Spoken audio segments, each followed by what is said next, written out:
आज हम लोग क्रिया देखते हैं। ठीक, क्रिया उसका परिभाषा यही है कि मतलब जो शब्द से कोई काम का होना या करना प्रतीत होता है उसको हम लोग क्रिया बोलते हैं। ठीक है, जौन शब्द से कोनो काम कर होए या करे कर बोध होएला। ठीक है, जैसे एग्जाम्पल में नाचे, कूदे, खाए, बेलेक, वो रोटी बेलने वाला बेलेक, ये जगह बोलेक भी हो सकता है, बोलेक भी कर सकते हो, बेलेक भी। ठीक है, तो इसमें क्या है कि देखो, नाचे, कूदे, खाए, बेलेक। ठीक है, ये हिंदी में होता है तो नाचना, कूदना, खाना, बेलना, दौड़ना, गाना, सोना। ठीक है, क्या होता है क्रिया, मतलब क्या होता है कि हम लोग कैसे पहचानेंगे, तो कोई भी शब्द का लास्ट में अगर हिंदी में पहचाना है तो क्या क्या लगे रहता है, ना ना। ठीक है, जैसे नाचना, कूदना, गाना, खेलना, सोना, लास्ट में ना ना हो रहा है तो ये हो जाता है हिंदी में क्रिया। और वही नागपुरी में अगर हम लोग देखते हैं तो देखो क्या लिखा है, नाचे, कूदे, खाएक, लास्ट में एक एक उच्चारण हो रहा है, बेलेक, गायक, सोएक, रोएक, धोएक। ठीक है, तो हम लोग नागपुरी में वैसे एक एक होता है तो नागपुरी में हम लोग पहचान लेते हैं कि क्रिया है। ठीक है, क्रिया कर रचना, संस्कृत कर मूल धातु में प्रत्यय जोड़ के नागपुरी कर क्रिया बनायल जाला, मतलब मूल धातु। ठीक है, जैसे खाना का मूल धातु क्या है, खा। ठीक है, तो यही मूल धातु में एक जोड़ देते हैं तो नागपुरी में ये हो जाता है क्रिया। ठीक है, ठीक है, तो जैसे नाचना, मतलब नाचे, नाचे का क्या है, ना, इसका धातु क्या है, नाच, नाच में एक जोड़ दिया, नाचक हुआ। ठीक, वैसे ही तो हिंदी व्याकरण में देख लेते हैं क्रिया, संस्कृत धातु खा और उसमें ना लग गया तो खाना बताए थे, ना लगता हिंदी में।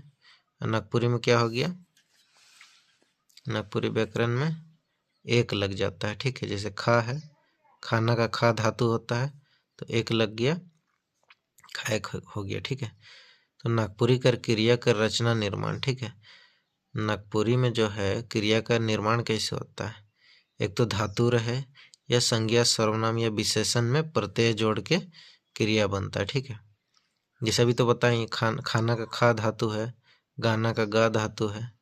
ठीक है, नाचना का नाच धातु है। ठीक है, उसमें एक एक लगा दिए तो क्या बन गया, क्रिया बन गया नागपुरी में। और उसके अलावा संज्ञा से भी बनता है क्रिया, सर्वनाम से भी बनता है, विशेषण से भी बनता है। प्रत्यय मतलब होता है कोई शब्द का पीछे कोई वाक्य जोड़ना। ठीक है, एक जोड़ दिए प्रत्यय। ठीक है, तो ये हो गया नागपुरी में ऐसे ही बनता है क्रिया। ठीक है, दो चार ठे एग्जाम्पल देख लो। धातु, धातु में अगर हम लोग प्रत्यय लगाते हैं एक, ठीक है, तो ये क्रिया बन जाएगा। जैसे पीना का पी पर ये धातु होता है, एक लगा दिए पियक हो गया। ठीक है, जा में एक लगा दिए जायक, जाना का धातु क्या होता है, जा। पढ़ना का धातु क्या होता है, पढ़। लड़ना का धातु क्या होता है, लड़। ठीक है, इस समय एक एक लगा दिए तो बन गया, जैसे लड़ का लड़ेक। ठीक है, अब विशेषण में देख लो, विशेषण जैसे गरम का आयक, गरमायक। ठीक है, टिमटिम, ठीक है, आयक लग दिए, टिमटिमायक। ठीक है, अब सर्वनाम में देख लो, सर्वनाम में प्रत्यय जोड़ते हैं, मोर का मोरवायक, तोर का तोरवायक, अपन का अपनायक। ठीक है, अब जैसे देखो विशेषण का बता रहे हैं, जैसे गरम, गरमायक क्रिया हो गया, टिमटिम, टिमटिमायक क्रिया हो गया। तो विशेषण लगभग लगभग ऐसा लगता है जैसे विशेषण हो, और जो संज्ञा का होता है भाववाचक संज्ञा। ठीक है, तो क्या होता है, कभी कभी आदमी कंफ्यूजन में होता है कि भाववाचक संज्ञा कौन सा है और विशेषण कौन सा। विशेषण तो अभी नहीं बताए हैं, लेकिन विशेषण तो वैसे हिंदी ग्रामर में तो पढ़े हो तो जानते ही हो, जो किसी का विशेषता बतलाता हो। ठीक है, जैसे तो विशेषण और भाववाचक संज्ञा कैसे हम लोग डिफरेंशिएट करेंगे, तो विशेषण वो होता है जो स्पेसिफिक गुण बता रहा हो। ठीक, जैसे सुंदर। ठीक, लेकिन जहाँ सुंदरता हो जाता है हाँ तो बता रहे थे, जैसे सुंदर, सुंदर होता है विशेषण, और सुंदरता जो हो जाता है वो भाववाचक संज्ञा हो जाता है। ठीक है, मतलब कि जैसे मीठा, मीठा क्या हो जाता है, मीठा हो जाता है विशेषण, और मिठास हो जाता है, क्या हो जाता है, भाववाचक संज्ञा। ठीक है, तो ऐसे हम लोग डिफ्रेंशिएट करके ऐसे मतलब जान सकते हो कि विशेषण कौन सा होता है और भाववाचक संज्ञा कौन होता है। ठीक है, मतलब विशेषण मतलब कि उसका विशेषता बतला रहा है। ठीक है, वह मीठा है, लेकिन अगर हम लोग बोल रहे हैं कि उसका बात में मिठास है, तो उसका भाव है, वो मिठास क्या है, भाव। ठीक है, उसका नाम, मीठा का एक भाव होता है ना, तो वही भाव, इसीलिए उसको भाववाचक संज्ञा बोलते हैं। ठीक है, तो ऐसे 2-4 एग्जाम्पल देखना तो समझ में आ जाएगा। अब देखो, सर्वनाम में भी प्रत्यय लगा के कैसे क्रिया बनता है बता दिए। अब आगे देखते हैं हम लोग।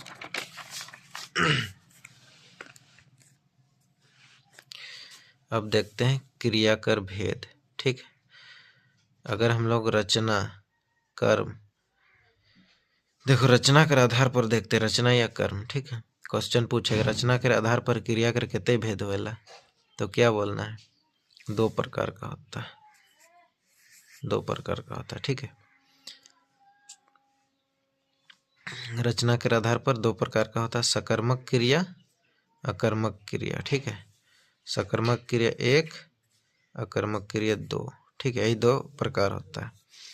और जो सकर्मक का होता है, सकर्मक जो क्रिया ये भी 2 प्रकार का होता है, एक कर्मक क्रिया और द्विकर्मक क्रिया।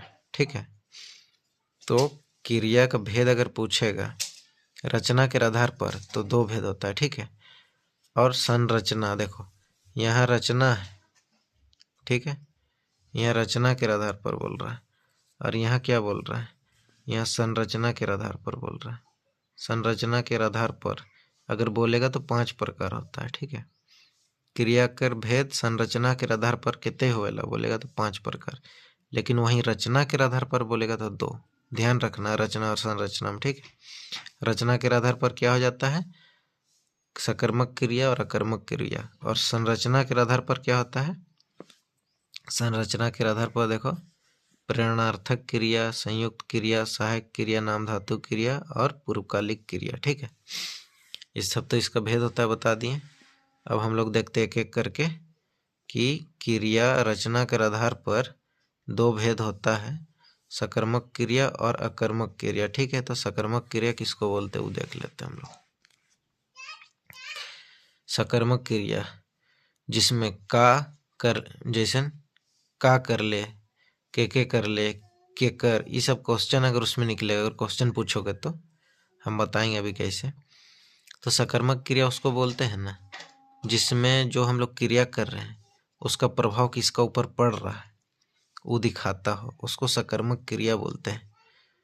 कर्म सहित वाक्य कर, बाकी या जौन वाक्य में क्रिया कर फल सीधे, क्या लिखा हुआ, सीधे कर्म पर पड़ेला उके सकर्मक क्रिया का है ना। ठीक है, जैसे ओटोंगा छतरी के कुदालक। ठीक है, ओटोंगा छगरी के कुदालक, तो का कुदालक मतलब किस, क्या कुदाया, तो छगरी को कुदाया, के कुदाला कौन कुदाया, तो ओटोंगा कुदाया। ये क्वेश्चन सब निकाल सकते हो उसमें से, का से क्वेश्चन निकालोगे, के से क्वेश्चन निकालोगे। ठीक है, तो ये हो जाता है सकर्मक क्रिया, मतलब कि क्रिया का प्रभाव किसी के ऊपर पड़ रहा है। जैसे कि ओटोंगा छगरी के कुदालक, मतलब छगरी मतलब बकरी होता है। ठीक है, तो ओटोंगा बकरी को कुदाया। ठीक है, तो किसको कुदाया, बकरी को ना कुदाया, तो बकरी के ऊपर कुदाने का प्रभाव पड़ रहा है ना। कुदाया किसको है, बकरी को ना, छगरी को, तो छगरी के ऊपर कुदाने का मतलब दौड़ाने का प्रभाव पड़ रहा है। कुदालक मतलब दौड़ाया। ठीक है, अब देखो सकर्मक समझ में आ गया कि किसी के ऊपर प्रभाव पड़ रहा है डायरेक्ट, और अकर्मक मतलब उसमें पता ही नहीं चलता है कि क्या किसका ऊपर प्रभाव पड़ रहा है। ठीक है, जैसे ओटोंगा खाएला। ठीक है, क्या खाता है पता नहीं चल रहा है, तो खा ले, क्या खाया पता नहीं चलता, तो भात खा ले अगर बोलते तब वो हो जाता सकर्मक क्रिया, क्योंकि भात के ऊपर प्रभाव पड़ रहा है। ठीक है, जैसे ओटोंगा भात खालक, ओटोंगा आंबा खालक। ठीक है, ओटोंगा स्कूल गेलक, ये सब क्या हो जाता है, मतलब किसी के ऊपर प्रभाव पड़ रहा है, लेकिन डायरे की जगह किसी के ऊपर प्रभाव ही नहीं पड़ रहा है तो क्या बोलेंगे, अकर्मक, मतलब उसका कर्म का प्रभाव कहाँ पड़ रहा है वो पता ही नहीं चल रहा। ओटोंगा खाया, ओटोंगा खालक, ओटोंगा गेलक, ओटोंगा चलिए, कहाँ गया वो पता ही नहीं चल रहा है, ठीक है, गेलक। तो ये सब क्या हो जाता है, अकर्मक क्रिया में आता है ये सब, ठीक है। का खायला पता नहीं चला थे, ठीक है, जगह लिख भी दिए हैं। तो इसमें का, के कर, ये वाला क्वेश्चन सब नहीं उठता है। जैसे ओटोंगा का खालक, पता चल रहा है, यहाँ नहीं पता चल रहा है। के खालक पता चल रहा है, वो भी नहीं पता चल रहा है, ठीक। अब देखो सहायक क्रिया, अच्छा कर्म ये छूट गया है। सकर्मक क्रिया का दो रूप जो बोले थे, सकर्मक क्रिया का, तो देखो सकर्मक क्रिया का जो दो रूप होता है, कर्मक क्रिया और द्विकर्मक क्रिया, ठीक है। एक कर्मक क्रिया मतलब कि एक कर्म का ऊपर प्रभाव पड़ रहा है, ठीक है, और द्विकर्मक क्रिया मतलब दो कर्म का ऊपर प्रभाव पड़ रहा है, ठीक है। जैसे देख लो, समीर विवेक के कचिया भेजलक, ठीक है, तो विवेक के ऊपर भी प्रभाव पड़ रहा है, पैसा के ऊपर भेजने का प्रभाव, जैसे भेजलक, ठीक है, तो क्या भेजा, पैसा भेजा, किसको भेजा, विवेक को भेजा, ठीक है। तो क्या भेजा, मूढ़ क्रिया हो गया, मेन क्रिया ही हो गया, मतलब मेन क्रिया का प्रभाव पैसा भेजा ना पड़ रहा है, लेकिन किसको भेजा, और एक जन को भेजा, विवेक। तो मतलब जो क्रिया रहे वो क्रिया दो जन के ऊपर प्रभाव डाल रहा है, तो ये द्विकर्मक क्रिया हो जाएगा, ठीक है, दो ठो काम कर दे रहा है, ठीक है। जैसे कि मान के चलो, मंगल अपनी माँ को गुपचुप खिलाया, ठीक है, तो जो खिलाने का काम है, क्या खिलाया, गुपचुप, और किसको खिलाया, उसकी माँ को, तो खिलाना भी ये हो जा रहा है, मतलब खिलाया तो वो क्रिया हो गया ना, खिलाना क्रिया हो गया, लेकिन क्या खिलाया, गुपचुप, तो वो हो गया मेन क्रिया, मतलब मेन प्रभाव पड़ा, गुपचुप खिला रहा ना, लेकिन किसको खिलाया, उसकी माँ को खिलाया, ठीक है, तो उसका ऊपर भी प्रभाव पड़ रहा, तो दो ठो कर्म एक साथ हो जा रहा है ना, तो वही हम लोग बोलते हैं द्विकर्मक क्रिया, ठीक है। और एक कर्मक क्रिया में क्या हो जाएगा, एक कर्म होगा, जैसे राम भात खाया, तो जो खाया, भात खाया ना, एक ही का ऊपर प्रभाव पड़ रहा है, ठीक है।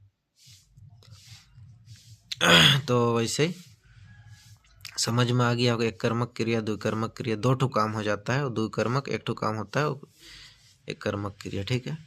अब देखते हैं हम लोग सहायक क्रिया, जौन क्रिया मूढ़ क्रिया कर मदद करेला, ठीक है। सहायक क्रिया मतलब होता है ओटोंगा भात खात रहे, तो ये रहे, था, ये सब जो है ना, ये सब ही सहायक क्रिया होता है, ठीक है।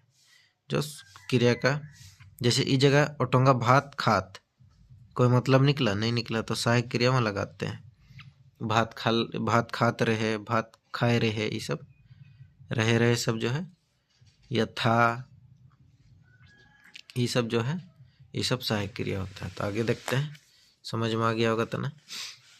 अब हम लोग देखते हैं ये संरचना के आधार पर जो 5 प्रकार होता है, प्रेरणार्थक क्रिया, संयुक्त क्रिया, सहायक क्रिया, नाम धातु क्रिया, पूर्वकालिक क्रिया। सहायक क्रिया भी हम लोग बता दिए, अभी हम लोग देखते हैं नाम धातु क्रिया, देखते हैं। तो नाम धातु क्रिया देखो, नाम धातु क्रिया, संज्ञा, सर्वनाम चाहे विशेषण कर संज्ञे क्रिया या प्रत्यय के जोड़े से जे क्रिया बनेला उके नाम धातु क्रिया कहेना, ठीक है। मतलब कि संज्ञा या सर्वनाम चाहे विशेषण के साथ में कोई क्रिया हो या प्रत्यय कुछ भी जोड़ के अगर हम लोग कोई क्रिया बनाते हैं तो उसको बोलते हैं नाम धातु क्रिया, ठीक है। जैसे हसेक, ये भी तो क्रिया है, लेकिन इसमें हम लोग और एक ठो कुछ जोड़ दे रहे हैं, हसुआएक, ठीक है। तो ये हो गया संज्ञा से बना हुआ क्रिया, ठीक है। जैसे बात, बतियाएक, लात, लतियाएक, भस्म, भस्म करे, ठीक है।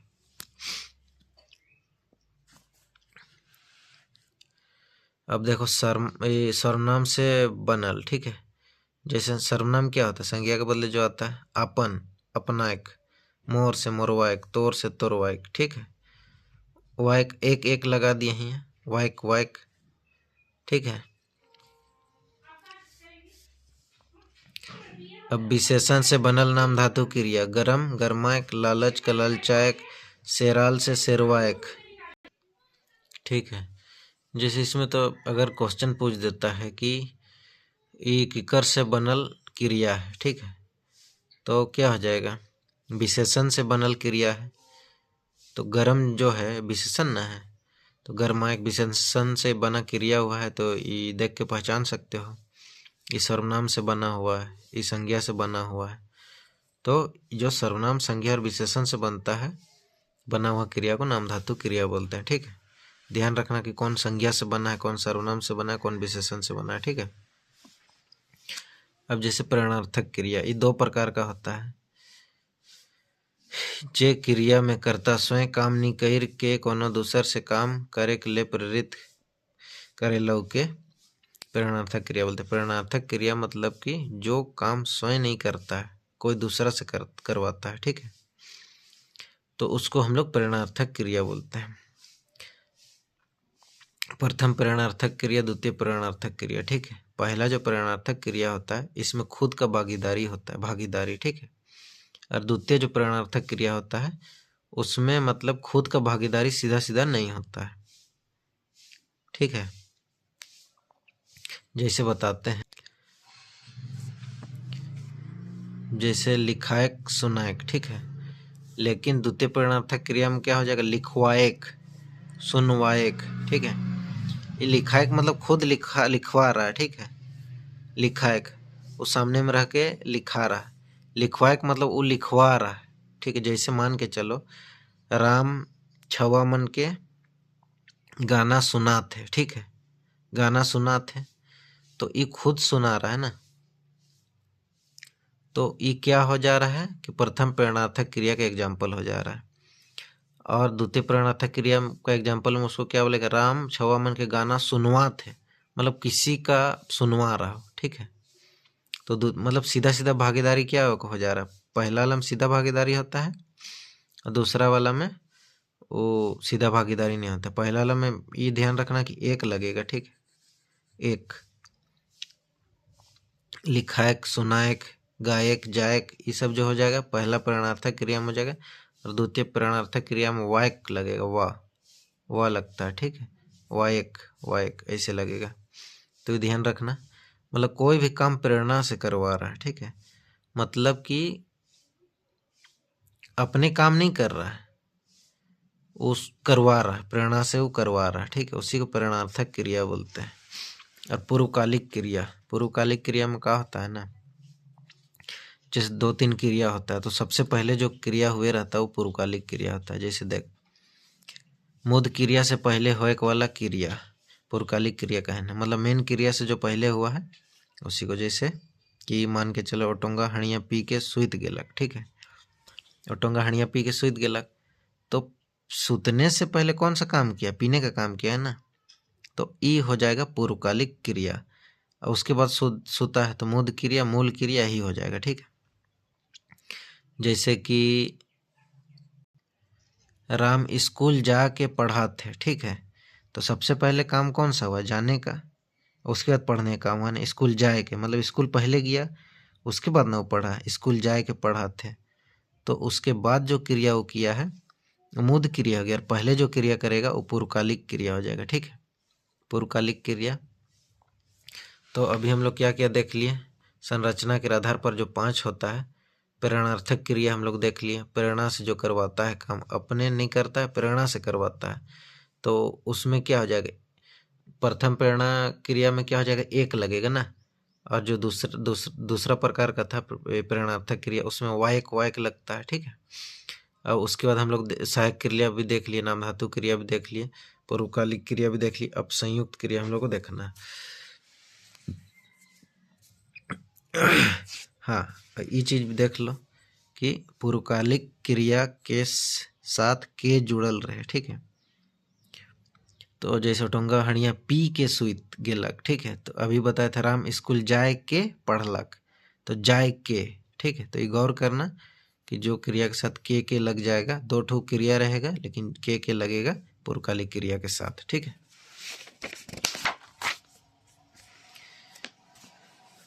संयुक्त क्रिया जौन क्रिया दुई या दुई से बगरा धातु मन के मेल से बनेला ओके संयुक्त क्रिया कहना। ठीक है।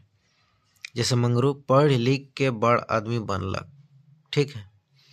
मतलब पढ़ लिख के बनलक, लेकिन पढ़ लिख के बना, तो ई जगह क्या है, दो या दो से अधिक धातु मन से जो बना हुआ है। ठीक। जैसे पढ़ हो गया, पढ़ धातु है ना, लिख धातु है, बन धातु है ना, तो ऐसे दो या दो से अधिक धातु सबसे बने रहेगा ना, वो हो जाता है संयुक्त क्रिया। ठीक है। और ओटोंगा हाथी देख के नाचक लगलक। ठीक है। हाथी देखा, नाचा, लगलक। ठीक है। मतलब दो या दो से ज्यादा उजा क्रिया का काम हो रहा है तो ये संयुक्त क्रिया हो जाता है। ठीक है। तो और पूछ देगा कि श्रवण कुमार गोस्वामी का मुताबिक कितना प्रकार है क्रिया का, तो 8 प्रकार बोलना है। ठीक है। 8 प्रकार श्रवण कुमार गोस्वामी के अनुसार। ठीक है। 8 प्रकार होता है। इसे हम लास्ट में एक बार अच्छा से बता देंगे, लेकिन फिर भी याद रखना। ठीक है।